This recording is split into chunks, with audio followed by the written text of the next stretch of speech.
struggle is just going to be finding a restaurant that's open.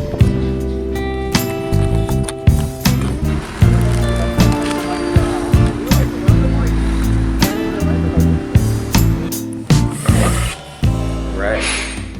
You did it. You did it. I have to come back. Yep. Just got back to Catania. Do a quick little after action video, talk about the experience, what we would do differently for next time, because we definitely have to do it again now. Yeah.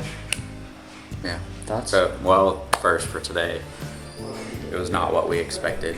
Like, it's supposed to be a pretty short day with minimal elevation, which the elevation really wasn't terrible. Yeah, it was like 3,200 feet maybe. Yeah, but then we compared to what we've Yeah. been doing. But then coming back into Catania was supposed to be pretty simple, and we just had headwind, like 30 like constant. Yeah. With 50 like gust. And so it was pretty much just, yeah, it was terrible. So, but we made it. It was good, and I'm glad we did it. Yeah, there was a section where we probably had like a 5 or 6% downgrade, and we were shifting because it felt like we were climbing. Yeah. Because of the headwind was like probably 50-mile-an-hour gusts. It was crazy. Things we would do differently. Less weight. Yeah, it would take less. Bring stuff. less stuff for sure. I mean, I had a media bag that probably weighed 10 to 12 pounds just by itself, so I would definitely bring less media equipment. Bibs, probably Yeah, get away bring with less like clothes, one bib, 2 jerseys. Still have leg warmers. Yeah, definitely need leg warmers a couple of the days. Yeah, and then something light to wear like to dinner or something like that. Or Yeah. in town, but Bathing suits. And you Yeah. don't have to have like underwear and any of that stuff. So bathing suits are good for sure. Just don't leave them at your Airbnb, because I did that and then ended up wearing the same pair of shorts the whole week.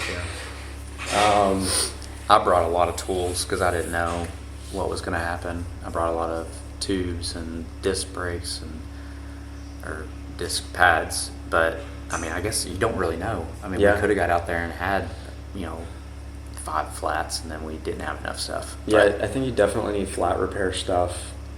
Pads, probably just change them right before you go. yeah. And it was good enough. Like As we long could- as we could get through they're it. completely new and Yeah. no issues, then you should be good. Yeah. But I rode with another guy that his were gone, so he had one brake. So yeah, It's like burning his It was burning. brakes. You just climb nonstop. So that's the other thing. Like definitely our gearing was not tuned for climbing nonstop, I don't think. We both have a 51 tooth cassette. I have 48. So up to 48 or up to 51, which I thought would be enough, but you definitely need to have as much as you possibly can. 51 or 52, Yeah. and then change the front chain ring to like more of like a mountain bike style. I'd probably like a 32 or a 34. I was running a 40. Stay with bigger tires. I wouldn't go any smaller than 40s, maybe. Yeah, I was running 40s and 60 psi, and that was Yeah. good most of the time. Probably should have aired down a little bit on a section today, but the rest of the time it was pretty good. And then you were running, Yeah, I got 50s. I got mountain bike tires. yeah, big chunky tires. So they were good. They were. I don't feel like that slowed me down at all, but it was. I think it was just the weight of everything that we had. Yeah, So I would slim it down a lot. I'd probably even try to do. I mean, we talked about doing frame bags instead of panniers next time, yeah, just because of the side to side weight distribution. And then today we had those gust wind like. yeah. We almost beefed it a couple times for sure. Going like 40 miles an hour. Yeah.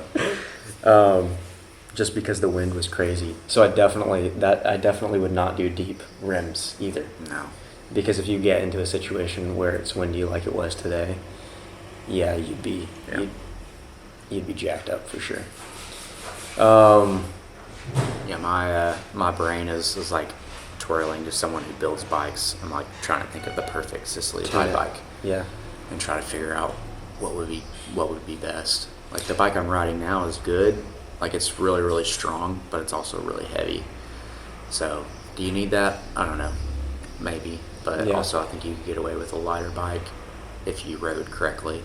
Mm-hmm. Yeah, either a super lightweight aluminum or a carbon bike, for sure. I mean, I was riding my carbon bike, no issues. So Yeah. flying with it, who knows? Maybe you'll have issues flying with Yeah. one, but I didn't have any issues in the case that I had, so it worked out. And we'll show you guys the full bike setups and stuff like that in a minute. And it's a Trek 920, so it's built just for doing kind of like what we're doing. It's like a trekking bike. So it's already had all these racks on here for bags and things like that. It's a really sturdy bike. It is really heavy, but Do you know what the weight on it is? I have no idea. Yeah. It's probably over 25 just by itself. Okay. Aluminum bike, 29 by 2 tires, and it's got a SRAM GX like drivetrain on it, but I put a different cassette on the back just to get a little bit more range. So you got a 2x11, right? Yeah, a 2x10. but it's not supposed to have that. Yeah. So I just had whatever I had in here, and it worked okay. I would probably do. You never got that top. Never got the top one because Yeah. the tension's just not right on it. Okay. SRAM brakes as well. Pretty normal. Just a little. This is tool bag. Yeah, up I have a tool front. back here, which I would change this a lot. Yeah. I would probably try to include it. If I had less clothes, I could probably fit the tool or all the stuff in there. Yeah. And this was just like a quick grab bag. I had the map in here, sunscreen, electrolytes, AirPods, stuff like that. And then Computer. I had my computer on the stem. This is a cheap one I found on Amazon. Worked fine. Doesn't have as many stuff as like Garmin or one of the bigger brands, but it got us everywhere. We got here with no Yeah. wrong turns, basically. Yep. I wish I had more features on like telling like what the like when climbs are coming and stuff like that, but it's okay. And then this is kind of like just wallet. I had a multi-tool in here, and then snacks. I would just load this up with snacks, so while I'm riding, I can still try to eat, or when I stop, I don't have to grab it out of something else. For sure. I might. Oh yeah, you got mud flaps on here too. Yeah, I didn't I even have realize mud that. I didn't the know front and if back. it was going to rain or not, and so pretty well protected from any mud or rain coming into my face. I never got anything like from that, but we didn't go through much. No. Only bugs to the face. Only bugs. Oh, and trash today. Yeah, lots of trash. So I could possibly consolidate these two bags. It doesn't really lose any weight, but well, it could. Lose the weight of the bag at least. Yeah. I mean, every ounce counts. So if Yeah. you keep eliminating things that are like Yeah. 8 ounces or something, you end Yeah. up losing pounds. So Yeah, I probably could have done like consolidate these two bags at least, and I have a frame bag here, and I probably could have done that instead. yeah. And then And then on the back you have a rack. We ran lights as well, but we took them off. We had nothing break this whole time until we took the light off, and it broke. had a light back here, and as soon as I took it off, it broke. So pannier bags, just some, I mean, good solid ones for, you know, as cheap as they are. Yeah, these are actually cool too because they have like a frame in the bottom, so they actually stand up when you set them down. Yeah. Which is super And they convenient. hold a lot of stuff. Yeah. And I think that's the problem with me, is that it's like, oh, I have all this space, I need to fill it up. So I had, let me show sandals, and then I have like a long sleeve shirt with a hood, with a short sleeve shirt, and then little shorts. Just shorts, yeah. And then this is where I'd probably consolidate. These were all my tools that I'd opened once Yeah. for a screwdriver, which I could have had with my multi-tool. So I probably could consolidate this stuff. I had like a lightweight rain jacket. I didn't know if that was if it was gonna rain or not. And then like a long pants for if it got cold. Yeah. It's basically all I had in there. I had in a book, a Sicily Divide book. That it's just, I mean, this is cool to have, but I don't think I would have taken it with me. Yeah, I didn't know if I would look at and need it for anything that when we get into town or not. And then basically the other side is just a bag. This is like all like medicine, toiletry stuff, charger, deodorant. So I just kind of consolidated all that. It's kind of a mess right now, and then all the bibs. Yeah. And how many bibs did you bring? I brought 3. I used 2. 2, yeah. But I really could probably have done 1. Yeah. But 2 would probably be okay if you knew it was going to rain.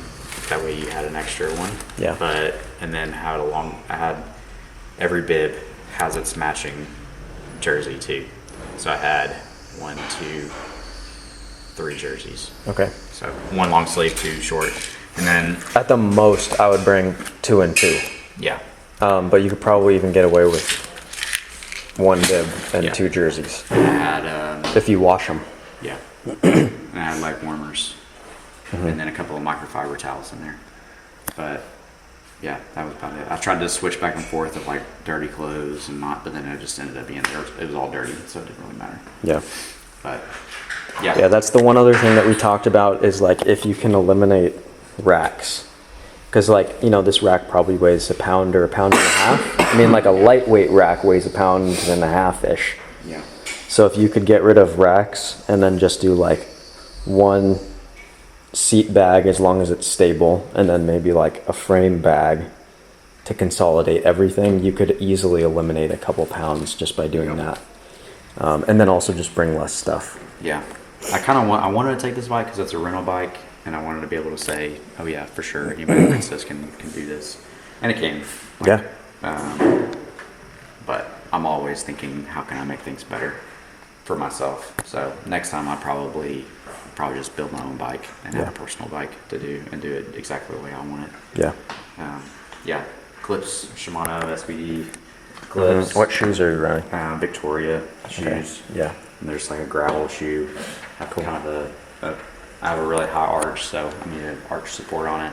And then That's the one downside of these for me. yeah. No arch support. These are great on flat ground for 1 day. Yeah. But when you're running 7 days or whatever in a row, you definitely need some arch support if you have a high arch. Yeah. And I was under the impression that I would just wear these throughout the day, like once we got to our stop, but I never did. You Yeah. switched to your sandals like right away. Eventually, Yeah. yeah. Cool. So it's a Trek, what was it? Trek 920. 920. All right. Sick. I don't even think they make this bike anymore. But Okay. Just newer versions. yeah. Yeah. Sick. I definitely want to come back and finish the whole thing. Yeah. So if I had another 3 days, I'd go back to day 3 right now and ride those 3 days on the back end. But I have a That would flight be- tomorrow morning. Yeah. We could go back and go Yeah. back to Palermo and go do it the other way. Yeah. No, I'm not doing that right now. Yeah. It was interesting though. I was under the impression that people rode from Palermo to Catania because you had a tailwind most of the way. Because it says most of the wind runs kind of north to south-ish, across the island. But I feel like we had headwind anytime we had The wind. whole time. Yeah. So riding maybe- that way might actually be easier. Maybe. I don't know. I don't know either. That's probably about the same. I mean, you're always going up or down. Yeah. Here, there's no like really flat anything until today, but it was just wind. So we got closer to Etna and we got a lot more wind. So maybe that's part of it. Maybe there's a storm coming in. I'm not sure. But, Yeah. But we were pretty good about weather for the most part. Yeah, no rain, which was awesome. Some of those roads would be really bad if there was rain. Yeah.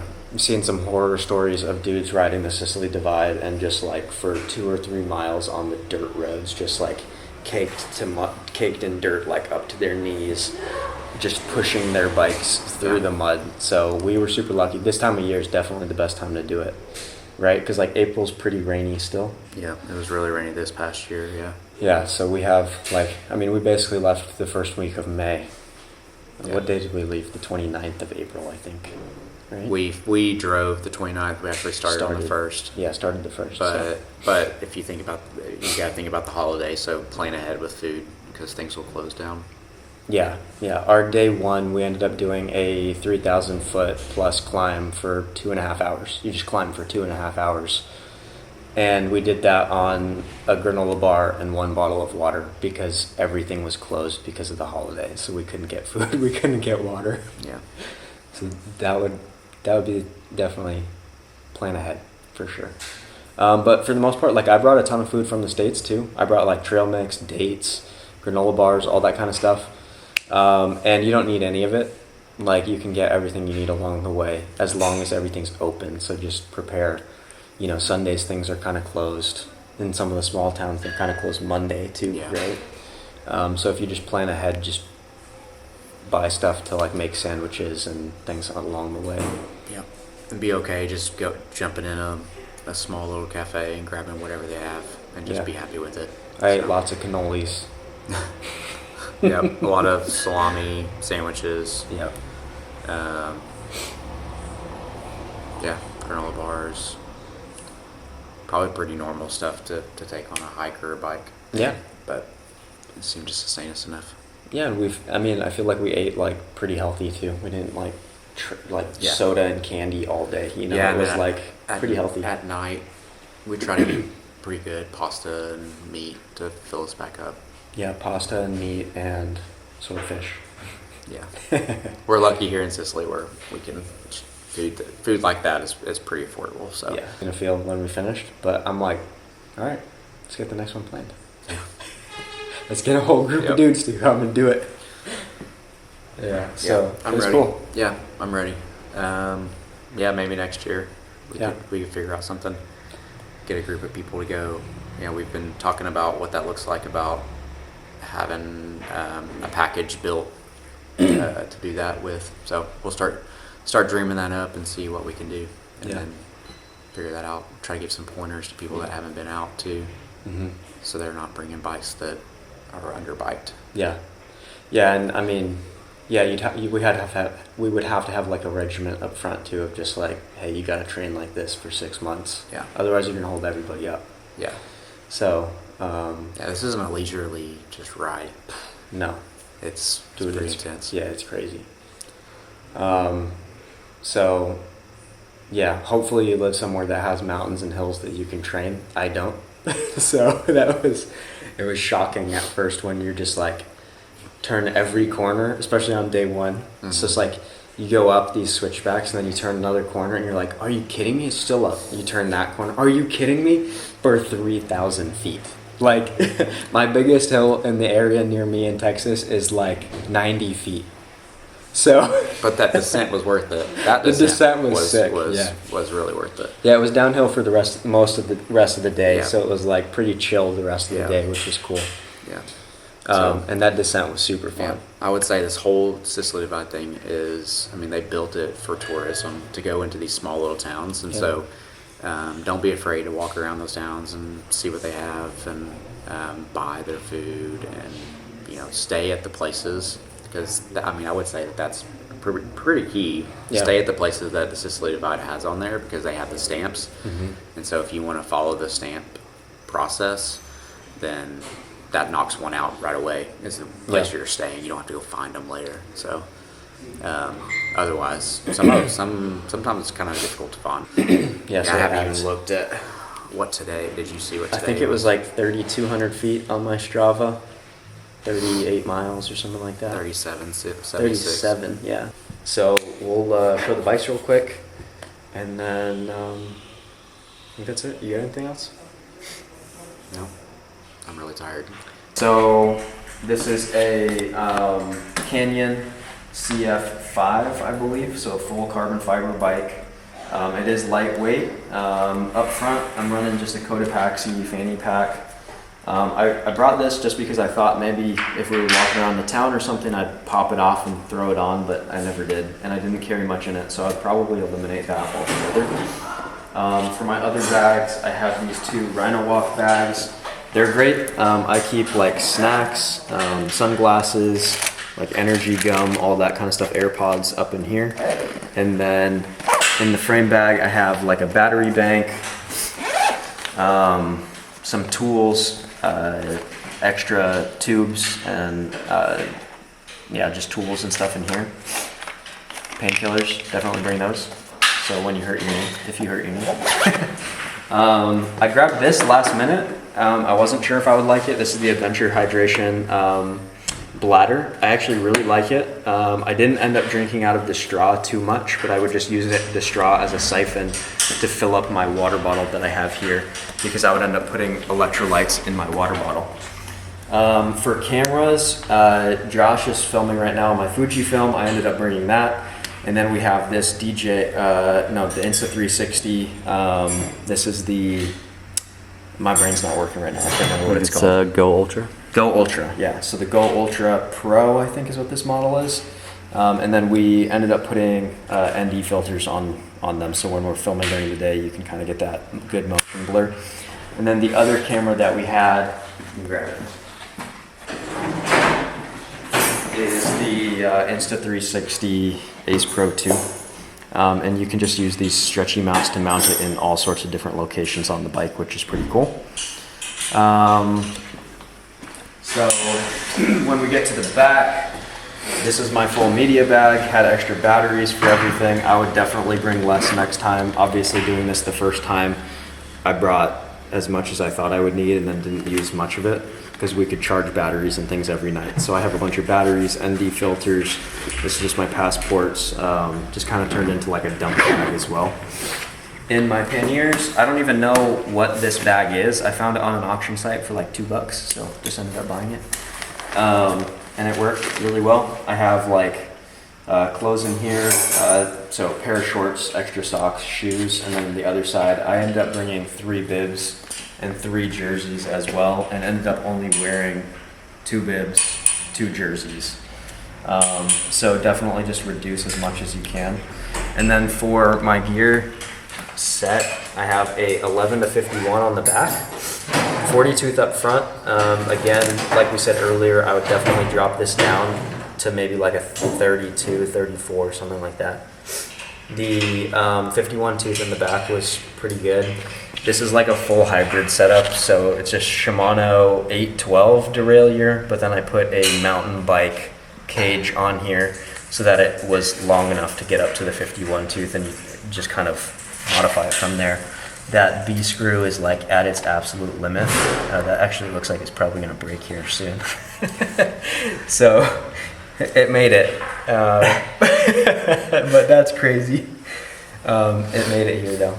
So I mean, that's what I was ideally we would just buy, all kit, or drive do train like that a all full match. like 1x12. Yeah. But we're so cheap, so Yeah, we're way too cheap. And like I had the investment of like buying this bike too. So like if I'm doing this again next year, it's just like over the next year, just kind of upgrade as you need to go. I'm not sure what these pedals were. These are, I got them on Amazon, Bucklos, but they're flat on one side. I never used this ever, so I would definitely just do clip-ins, like the double-sided clip-ins for next time. I don't think I've ever used the flat. So, yeah, I mean... What tires are you running? Tires are what are these? The Panaracer Gravel Kings, 40 millimeter ones, or 40 cc, or whatever it is. Is that a good change from your other ones? Yeah. So I was in Texas. I pretty much run like 32s all the time because it's all road riding. These did really well. Like I said, I had them at maybe like 60 psi the whole ride. There was a few sections where you probably should air down. I would probably take the time to do that next time, but the tires did really good. I never felt like I lost traction in anything that we were riding in. So these are kind of like hybrid, like not super knobby off-road tires, but they're still good on the road. And they were fast. Like I would just be coasting down hills and obviously your beefy tires. Yeah, I was a little bit slower. Yeah, he's having to pedal and I'm just like coasting behind him. But it was cool. So that's what we're running. Seems like it was a good setup. I would use this bike again for sure. Just change everything around and reduce as much weight as you possibly can. Oh, and the wrap on the back here is like the Ortlieb or Ortlieb. I don't know how you pronounce it. But it's just a quick detach rack, which was really convenient for when you get to your location. You just pop the rack off in like 10 seconds and take all your clothes into the hotel with you.